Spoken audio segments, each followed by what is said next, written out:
Welcome back to Adventures with Alexander, our series looking at the life of Alexander the Great. In the first episode, we covered his family background and especially his father Philip II, who, despite being the third born son, still managed to take control of the Kingdom of Macedonia. Philip had several wives, but Olympias was the mother of Alexander, and she made a very big deal about the fact that Zeus had come to her in a dream and struck her womb with a lightning bolt. And she was always trying to show that Alexander was chosen by the gods. He was blessed by the gods. As a child, Alexander had a very good education. There was the academic side of it, reading, history, maths. There was the artistic side, playing the lyre, which was a stringed musical instrument, but also theatre and poetry, philosophy, and there was the physical aspect, riding, hunting, and fighting, both hand-to-hand combat, fighting from horseback, and learning a lot of military strategy. One of the most important events in Alexander's childhood was when he obtained his horse. When he was 10, a trader came to the court and tried to sell a horse to Philip. But the horse was very wild, wouldn't let anyone ride him. However, Alexander asked to tame the horse and managed to do so, and then was able to ride him. And Philip was really proud of him for this, buys the horse and presents it to him. And Alexander names the horse Bucephalus. And Bucephalus is his constant companion for many, many years. When he rides into battle, it's on Bucephalus. When he travels, it's on Bucephalus. And Bucephalus is a constant in Alexander's life. When Alexander was 13, Philip starts to look for a suitable tutor for the next phase of his education. And he looked at a number of scholars, philosophers, and he chooses the famous philosopher Aristotle. And he provides the temple of the Nymphaea at Mysa for the site of the school. This is the ruins of that temple now, and people go there to see the school where Alexander was a student. Well, the ruins of it. Now, Aristotle was not actually initially keen to do this. He didn't want to run a school. Philip did a deal with him where in return he would rebuild the town of Stagira, which was where Aristotle had been born. A few years prior to this, Philip had destroyed the city because Stagira, which was on the coast, had allied with Sparta, one of the Greek city-states. And in retribution for this, Philip had destroyed the city and had all the people enslaved. For Aristotle, he agreed to rebuild it and to find the slaves, free them, and return them to the city, which does not make up for the fact that he had destroyed the city, their homes, their lives, and now he's saying, I'll put them all back and it'll be just like it never happened. So Stagira is up here on the coastline. Sparta is down here. and we'll talk more about that later. One of the reasons why Philip wanted a school for Alexander's education was so that he would get to know and build relationships with other young men. At Mesa, there were a number of students who were the sons of nobles, generals, and as their education was important, but more than that was the bonds that were built up between them. Alexander made friends there who were his lifelong companions. Many of them served in what was called the Companion Cavalry, a group of elite soldiers on horseback who were beside Alexander in battle. Some of the best known of the companions were Ptolemy, who later becomes Pharaoh of Egypt and founds the Ptolemaic dynasty, which ends with Cleopatra. Cassander, whose father is the regent for Macedonia, while Alexander is out conquering everywhere else. And Hephaestion, who was his lifelong companion. A lot of the records refer to Hephaestion as Alexander's best companion, the dearest of his friends. They shared all their secrets. It's generally held that Hephaestion and Alexander were partners, lovers, lifelong companions. This mosaic was done after their deaths and shows them hunting a deer together.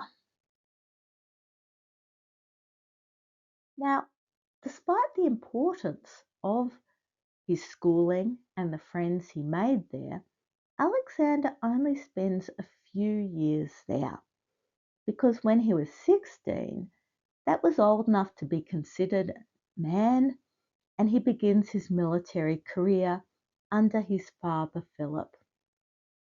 The first event of this is that Philip left Alexander in charge of the country when he goes to Thrace to fight there. So Macedonia is here, Thrace is this region up here. And Thrace was made up of a number of smaller tribes. One of these tribes, the Maedi, was located near the border, and they revolted against Macedonia. And Alexander organised a fast response, subdues them, drives them from the area, and sets up a colony there, which is then named after him, Alexandropolis. So in this map, we have Macedonia here, and the Maedi with this group here. So his first military event had been very successful. The next set of events were part of Philip's plan to take on the other cities of Greece. At this point, the region of Greece was actually made up of a whole lot of small kingdoms and city-states. And a number of these joined together to form what we now call the Delian League. They weren't called that at the time. And this was led by Athens, which was a democracy. So they had elected officials. The aim of the Delian League was to join together the resources of all of these smaller areas and to use that for defensive and offensive military power. The larger cities contributed soldiers, ships, a navy. The smaller cities paid fees, which in return they got the protection from the larger cities from those forces. Sparta was not part of the Delian League. It and some of the colonies and areas around it formed a similar group, which is now called the Peloponnesian League. So this map has got different colours. The yellow and the blue indicate the Delian League and the areas which were in alliance with them. The red and the pink are for Sparta and the Peloponnesian League. And Philip is now getting ready to take on the Delian League. And as such, he is training Alexander to be his trusted deputy, someone he can rely on. He returns to Macedonia and he sends Alexander back to Thrace to take charge of fighting there to subdue the revolts. He later goes back to Thrace and they fight at a place called Perinthus, and Alexander saves his life in battle. So Perinthus is all the way up here, the very far side of Thrace. Philip returns to Thrace and he sends Alexander back to Macedonia to get their forces ready to start a campaign in southern Greece against the Delian League. To act as a decoy, Alexander makes it look like they're going to invade Illyria instead. And Illyria saw this and panicked a little and invaded Macedonia, thinking we're going to strike at them before they are ready. However, Alexander still manages to defeat them. So Illyria is this area up here, with Macedonia here. After this, Philip rejoins him and they start moving south to take on the Delian League. First, they go to the city of Thermopylae and take control of that, and then the city of Elatea. So from Macedonia here, they're moving down here, down this way. Thermopylae is here, and Elatea is down here a bit further. It's not marked on this map. Now, Elatea was close enough that the people of Athens were getting concerned. It was quite close to Athens and to Thebes, two of the major cities. Athens sends diplomats to Thebes, asking them to side with them against Philip and Macedonia. Philip also sends diplomats going, hey, come to my side. But he finds that they have already sided with Athens. Philip then takes his army and they go to the city of Amphissa here and take that, and then return to Elatea. And he sends a message to Athens and Thebes offering peace. Well, offering peace with a whole lot of conditions to it. Wasn't saying, hey, you can just do your own thing. It was going to be peace with conditions. They reject that. So we have, he is back in this region in here. Now, why was Philip even doing this? Philip was a very good strategist. He was very ambitious. He wouldn't have managed to be king of Macedonia as the third son if he wasn't these things. He was also looking at stabilizing the area. The whole idea of the Delian League was that they were stronger together. But over several decades, there'd been a lot of squabbling between the cities and also between the Delian League and the Peloponnesian League, Sparta and their allies. And that was weakening the whole area.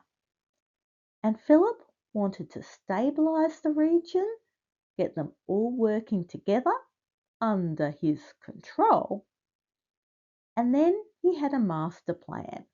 He wanted to use them to conquer the Persian Empire. But the city-states resented him as a leader because he was not really a negotiator. It was his way or the highway. The city-states wanted to be independent. They wanted to have their own rules, their own systems for democracy, for example. And it led to a battle between the Macedonian forces and the Delian League, led by Athens and Thebes. And this is referred to as the Battle of Chaeronea, which I may probably have said wrong. And this is an area that's basically down near Athens and Thebes. Now, we won't go into a lot of detail about the battle. The key points that we get is that Philip was really relying on Alexander. He takes the right side. So Philip is here with Macedonian horsemen. Alexander takes the left side here. The Delian League is mostly made up of troops from Athens and Thebes, but also from a whole lot of other cities. And we have Thebes over here, Athens over here, and all the rest are in the middle. And Philip's strategies led to their victory. Alexander takes his troops and the phalanx, which is a word that's used to describe a solid group of soldiers packed closely together with spears. And he uses that to break through the Thebans, their forces. The most well-trained, the strongest of these, were a group called the Sacred Band. The Sacred Band of Thebes, and this was their elite soldiers, with 300 soldiers, and they were made up of 150 pairs, couples, so men in a relationship with each other. And the idea of this was that they had such strong bonds that they would fight together, they would be ferocious, they would be fighting to defend their love, their companions, and that they were going to be close to unbeatable.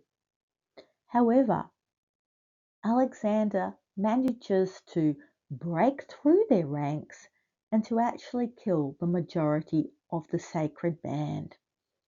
There's actually a lecture up on YouTube which talks about the fact that they've probably found the burial site of the soldiers of the Sacred Band. It's called Buried Under the Lion, I think.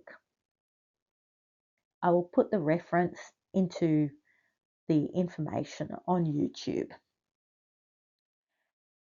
Having defeated them, Philip and Alexander then move from the Delian League down towards Sparta, the Peloponnesian League.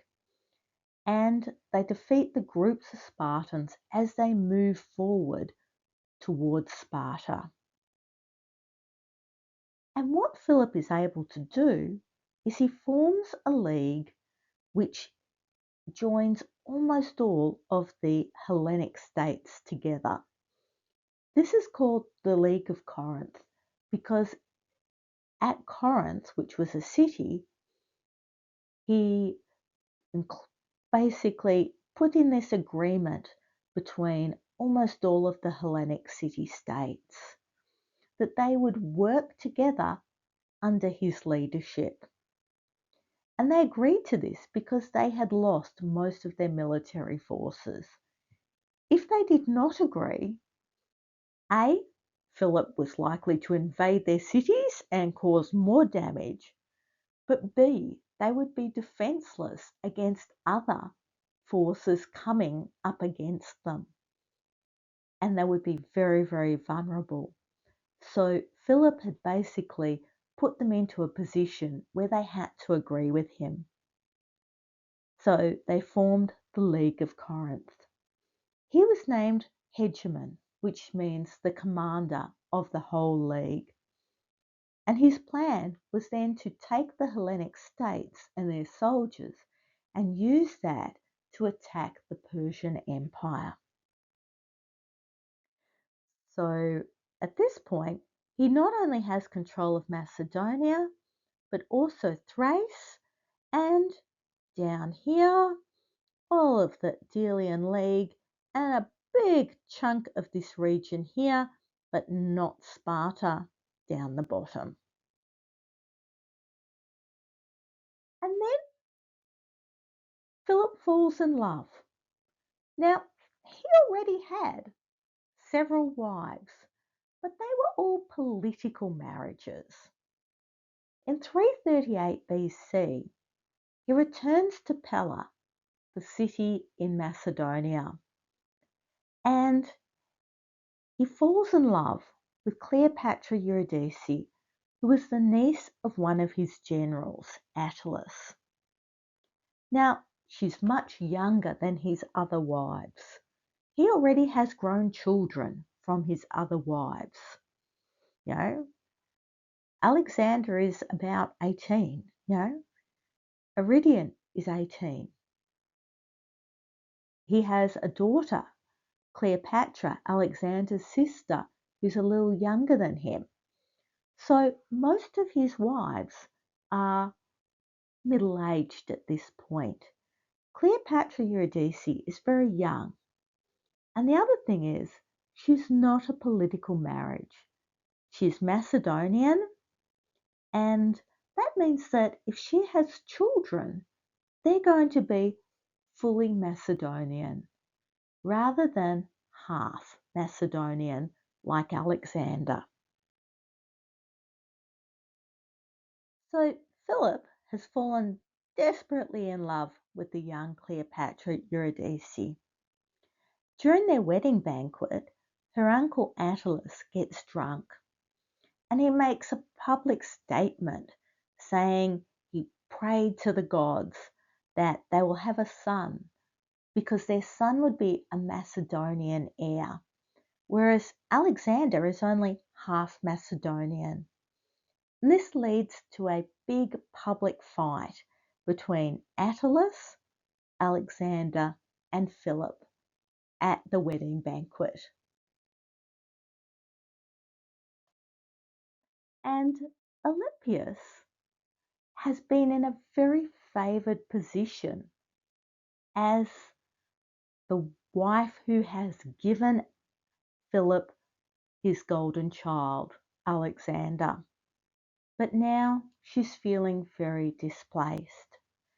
So what happens is that Alexander and Olympias leave Macedonia and they go to Epirus, which is where Olympias is originally from. Alexander leaves her there and goes on to Illyria, where he stays as a guest, despite the fact that he had defeated them in battle only a year or two prior to this. So Illyria is here, Epirus is here. So that's where Olympias was from. Now, Philip didn't want to lose Alexander, a hypothetical infant son who wasn't born yet. Could not replace the son he had spent years training and grooming to be his deputy in battle.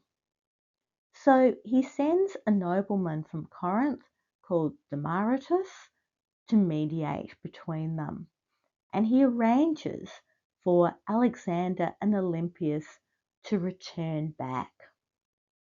But there's still a lot of friction between them. The next event that happened of note is Pixodarus, who was from Caria over here, which was part of the Persian Empire. He approaches Philip and he offers his daughter in marriage to Aridius, who was Alexander's half brother, who had been described as being disabled, bit learning delayed. Now, Olympias was worried that this meant that Philip wanted Aridius to be his heir, that he's arranging a good marriage for Aridius, that he wants Aridius to have children. Alexander sends an actor called Thessalus of Corinth to Pixodarus to carry out negotiations. Now, this does sound a bit weird to us, but think of sending a highly respected actor, maybe Patrick Stewart, to do your negotiations. Someone who's well respected, a celebrity. That was the idea behind it. Thessalus tells Pixodarus that it would be more advantageous for his daughter to marry Alexander, the general, the golden child, rather than Aridius. But when Philip finds out about this, he's really angry because Olympias and Alexander have interfered with his negotiations. And he tells Alexander, I don't want you marrying a bride from Caria. It's a small region, it's not an important place. We want someone higher status for you.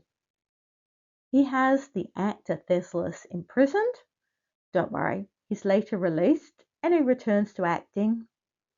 And he exiles some of Alexander's friends, including Ptolemy. Now, by the time this has happened, Philip and Cleopatra Eurydice have had children. The records are pretty clear that they did have a daughter, Europa. Some of the records say there was also a younger son called Carinus. Not all of them are in agreement with that.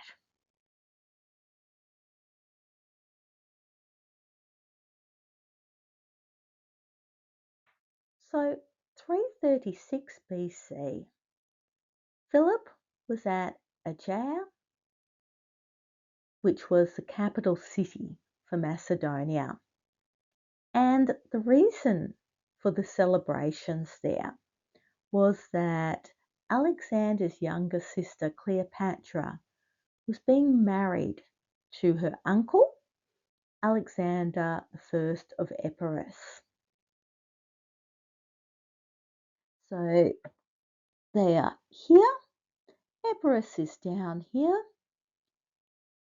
For us, the thought of a girl marrying her uncle is very taboo. It was something that was quite commonly done at that time, though.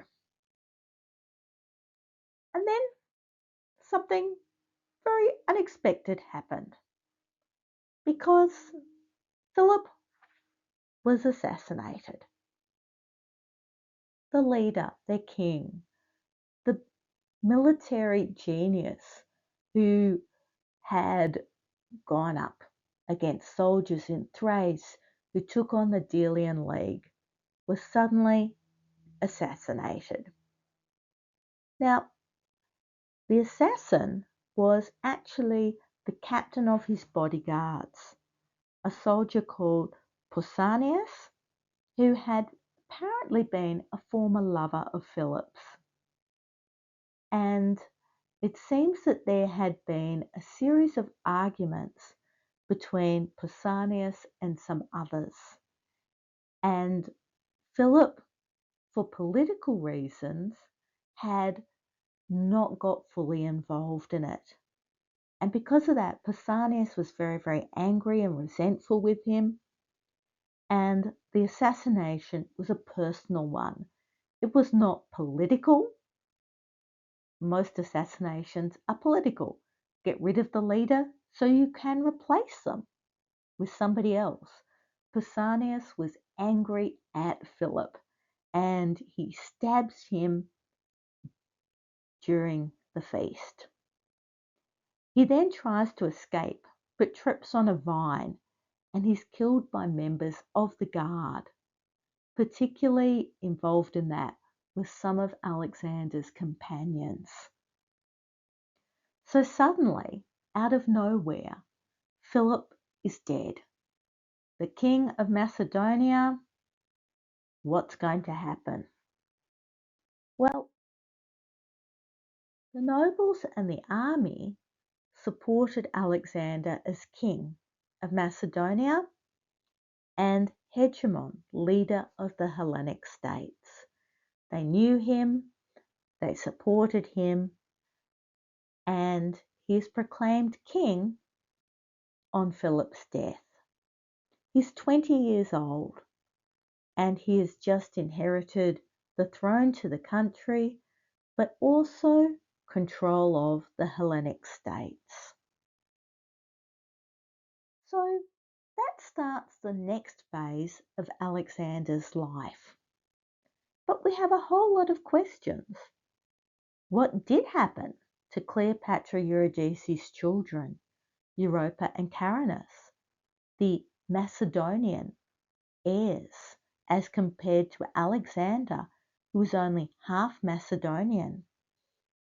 What happens with his brother, Aridaeus? Does he take on his father Philip's plans to take on the Persian Empire? And lastly, why do we call him the Great? How did that happen? Thank you, and we'll see you next time.